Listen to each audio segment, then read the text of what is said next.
Bon, on peut dire qu'il n'est jamais trop tard. Vous savez, nous avons beaucoup parlé de beaucoup de sujets ici, surtout le terrorisme et les terreurs en Afrique. D'où viennent ces gens-là? Qui les finance? Qui les donne les armes? Et qui les donne le renseignement? Et la réponse était évidente dans toutes nos analyses. Tous les Africains qui parlent de ce sujet avaient une même idée et la réflexion était la bonne. Nous savons d'où viennent des armes. Nous savons à qui profitent les crimes de ces terreurs. Parce que à chaque fois, quand il y a une situation de crime, la première question que les enquêteurs se posent, je dis que la première question, c'est à qui profite le crime. Si vous avez la réponse de cette question importante, les amis, vous allez trouver des personnes et régler le problème. Et nous le savons, et nous le disons encore et encore, que nous savons l'origine du terrorisme. Nous savons qui les donne les armes, et c'est pour cette raison qu'on est en train de les dénoncer. L'Occident collectif ne peut pas nous prendre pour les dindons de la face. Ne peut pas nous prendre comme les gens bêtes, les gens qui ne peuvent pas réfléchir. D'ailleurs, c'est quand même écœurant souvent de voir certaines personnes dites intellectuelles en Occident qui pensent que notre réflexion aujourd'hui, c'est par rapport à la Russie. Quand les pays africains voulaient avoir les indépendances, les amis, ils ont procédé de la même façon. C'est l'Union soviétique qui manipule, c'est l'Union soviétique qui manipule. Aujourd'hui, on a cette simulacre de l'indépendance et nous voulons l'indépendance réelle. Ils disent quoi? C'est la Russie qui est derrière, c'est la Russie qui manipule les Africains. Comme si les Africains n'étaient pas suffisamment intelligents pour décider d'eux-mêmes. Donc, on accepte rester esclaves. On reste là, les esclaves de la maison, on applaudit. Oui, faites ceci, on fait. Montez, on monte. On vous exploite. Et utilisez ceci, on utilise. Le jour où on vous dit stop, vous dites qu'on est manipulé. Ça me rappelle de Paul Barthélemy Biaby-Vondo, qui a parlé à la nation le 31 décembre dernier, en disant quoi, les amis? Que les enseignants sont manipulés. En 2008, il avait utilisé le même mot, les apprentis sorciers, avant d'aller dire aux Nations Unies que c'était la grève de la faim.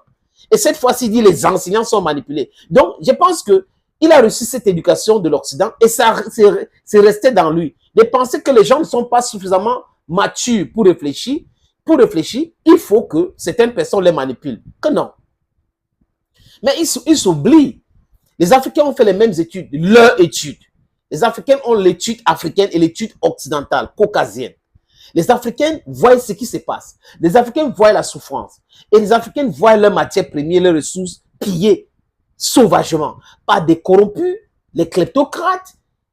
Et imaginez les amis, c'est-à-dire qu'on vous mélange la kleptocratie et la kakistocratie. Donc la kleptokakistocratie, ça donne quoi?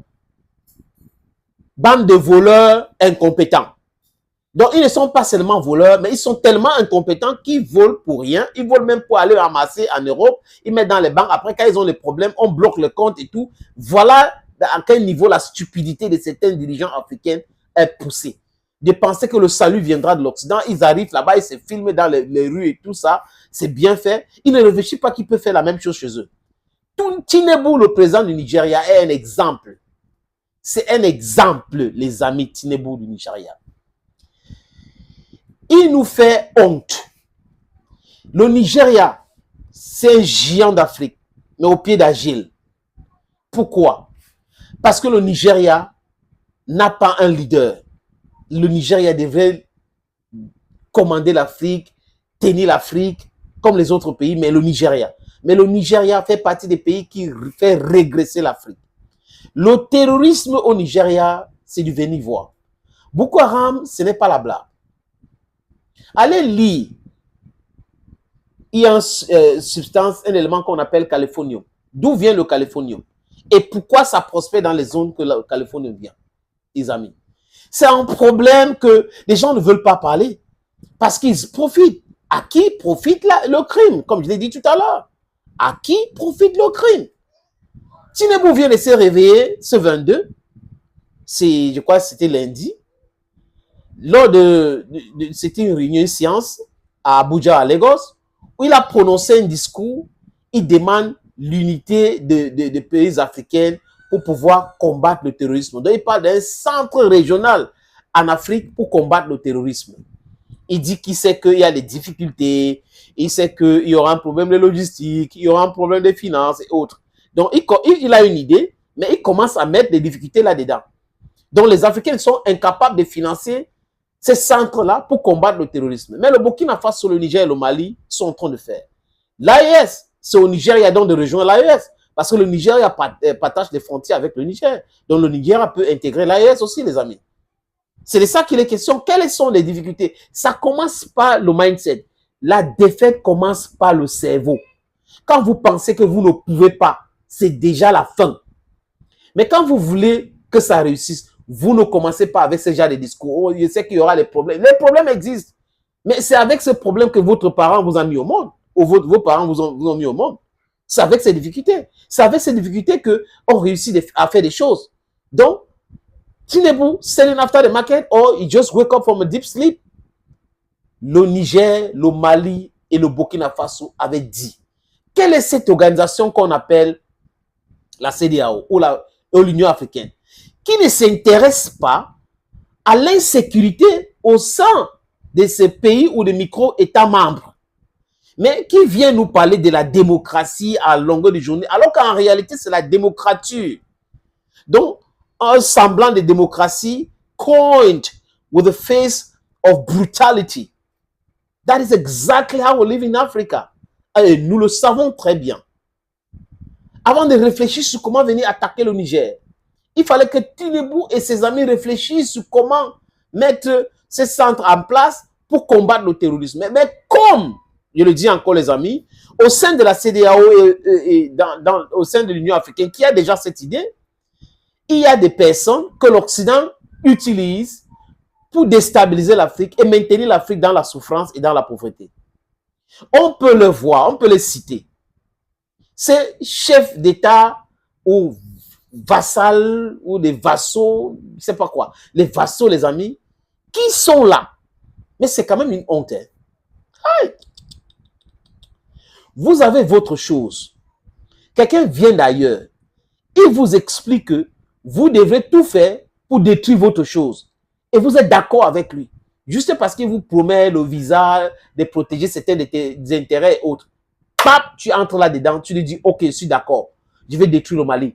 Je vais tout faire pour les armes que vous envoyez là. Il faut que ça transite vers le port de notre pays pour aller là-bas. Je sais comment faire. J'ai les contacts là-bas. Il faut les donner. Il faut les donner aussi les renseignements pour pouvoir déstabiliser ces pays pour que le pays continue de rester dans la souffrance.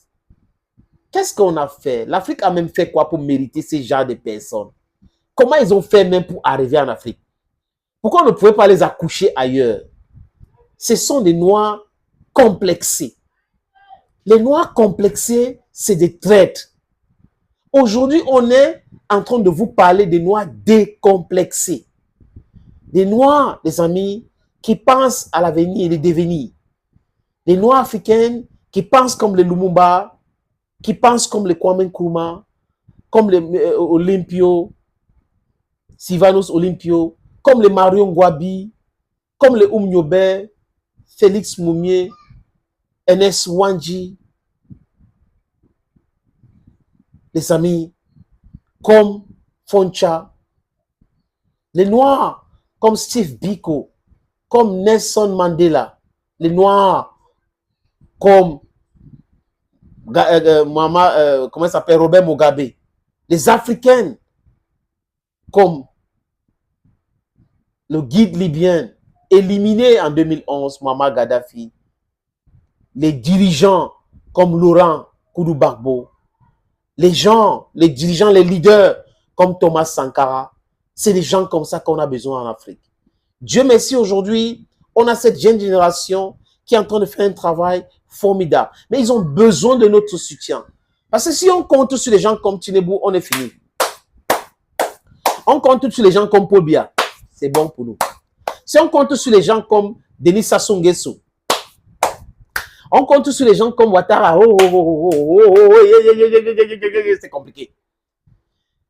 Et comme l'autre là qu'on a chassé, il est en train de courir derrière les Français pour aller dans les réunions, comme s'il était français là, qu'on appelle Macky Sall, comme Patrice Talon.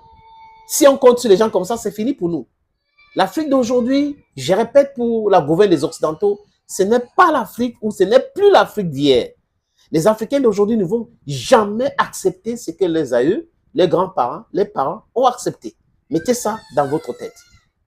Thank you, friends. Basi siasanga na.